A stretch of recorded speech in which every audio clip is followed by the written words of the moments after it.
මෙහිදී මගේ ශාලයක කුස්සියට එන්නේ. කොහොම සින්දු අහලා පුරුදු නෑ නේ අපිට තියෙන්න ඕන නිකන් ඈ ගෙවල් 10කටත් එහාට හෙන්න තියෙනවනේ. එතකොට නෑ ඒ දන්නේ අපේ ගෙදර සින්දුවක් දාලා කියලා. හෙලෝ එහෙනම් අදත් මගතොට එක්ක ඔයාලා එකතු වෙලා ඉන්නේ. අපි මේ ආවිලා තියෙන මේ ප්‍රදේශයේ ප්‍රදේශයේ අපිට තියෙන ගොඩක් ලොකු බිල්ඩින් අපාත් ඒ වගේ මිනිස්සු ඉන්න ගොඩක් ලොකු අපාත් තියෙනවා. ඒවා මිනිස්සුන්ට තියෙන අපහසුතා හොයලා බලන්න මේ ආවිලා තියෙන්නේ. එහෙනම් යම් මගතටත් එක්ක මේ ආවිලා තියෙන කුලියාපිටියට එන්න.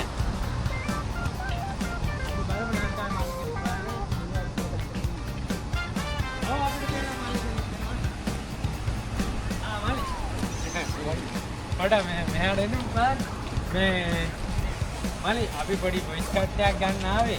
වා මේ කුලියාපිටියේ අර වයිහන්දියේ නේද ඉන්නේ? ඔව් ඔය වයිහන්දියේ පොඩක් හැදලා. එහාට යන මට පේනවා ලොකු බිල්ඩින් අල්පාගේ ගහලා ෆ්ලැට් වගේ ගහලා. හරි එහා පැත්තේ එහා ෆ්ලැට් එකේ නේද ඉන්නේ? වයිහන්දියේ එහා පැත්තේ නේද? ඒ ෆ්ලැට් එකේ. මලි එතකොට දැන් ඔය ෆ්ලැට් වල ඉද්දි ඔයාලට දැන් මහාවිය සද්ද ගෝසා කරන්න පුළුවන් නැත්නම් අර පොඩි නිවාස වගේ සාමාන්‍ය විදිහට ඉන්න පුළුවන්. දැන් නෑ ඒක මට නම් එපා වෙලා තියෙනවා. ඒයි. ඔයා කියන්නේ සින්දුවක් අහන්න පුළුවන්ද? දැන් බලන්න මම ලංකාවේ ඉඳි අයියේ පොඩ් 10 ලොකු ස්පීකර් දෙක දාලා අපේ ගෙදර ඉඳන් ගෙවල් 10ක් එහා ගෙදරට සින්දු අහන්න පුළුවන් ඉන්න මම නේ ලංකාවේ. දැන් මෙහි බෑනේ. මෙහිදී මගේ ශාලයක කුස්සියට එන්නේ. කොහොම සින්දු අහලා පුරුදු නෑ නේ අපිට තියෙන්න ඕන නිකන් ඈ ගෙවල් 10කටත් එහාට හෙන්න තියෙනවනේ. එතකොට නෑ ඒ දන්නේ අපේ ගෙදර සින්දුවක් දාලා කියලා. එතකොට මල්ලි සාමාන්‍යයෙන් රෑ 10න් පස්සේ එන්න හයියෙන් ඇවිදින්න. ඒකනේ අයියා අපි ඉතින් සාමාන්‍යයෙන් ලංකාවේ දිනුවත් අයියා අපි නිදාගන්නේ රෑට නිදාගන්නේ අපි පාන්දර 3ට විතරනේ සාමාන්‍යයෙන්. වත් එහෙමනේ නේද? මම නම් 9ට නිදාගන්නවා. පතරේ බලන් ඉඳගන්නේ. මේ මොකද්ද මේ අපි අයියේ 3ට විතර නිදාගන්නේ.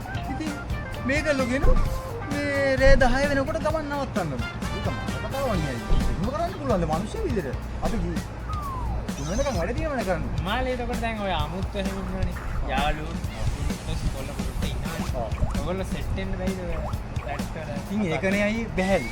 දැන් අපි ලංකාවේදී නම් අයියේ මේ ගමේම ඉන්න කොල්ලෝ ටික එක දැන් අපේ ගෙදර සෙට් වෙන්නේ. ගමේම ඉන්න කොල්ලෝ සහ ඊට එහා ගම්වල කොල්ලෝ පහකට එකතු වෙනවනේ අයියා අපේ ගෙවල් වල. ආලා අතල්ලගේ අඩියක් ගාලා සෙට් එක පොඩ්ඩක් ගාලා අතල්ලා ඉන්නෝනේ අපි. ඉව බෑනේ මේ. අනේ දැන් එතකොට දැන් මේ ඔය ෆ්ලැට් වල අපාත් වල ඉඳි තියෙන විශේෂ කියන්නේ පහසුකම් නැද්ද? හැම අපහසුතාවයක් විතරද මල්ලි තියෙන්නේ? මෙච්චර මුදලක් ගෙවලා ජීවත් වෙනකොට තියෙන්න බෑ පහසුකමක් මල්ලි.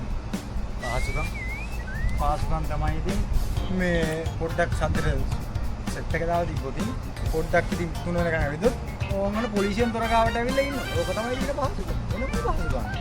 වැඩක් නෑ. ඒකවල මල්ලි වාගේ වාහනේ දාන්නවත් තැනක් තියෙනවද? වාහනේ කියන්නේ මේ අද මම මෙතන ගැහුවා නම් ඊළඟට ගහන්න තියෙන ආන් අරේ වැඩක් නෑ මොන පහසුකමක්ද? මොනවද මල්ලි මේ මල්ලි මං කියන්න.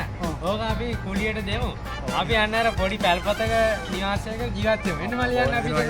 ඒක හොඳයි නේද මල්ලි? එහෙනම් අද මම උඩට ඉවරයි ඈ.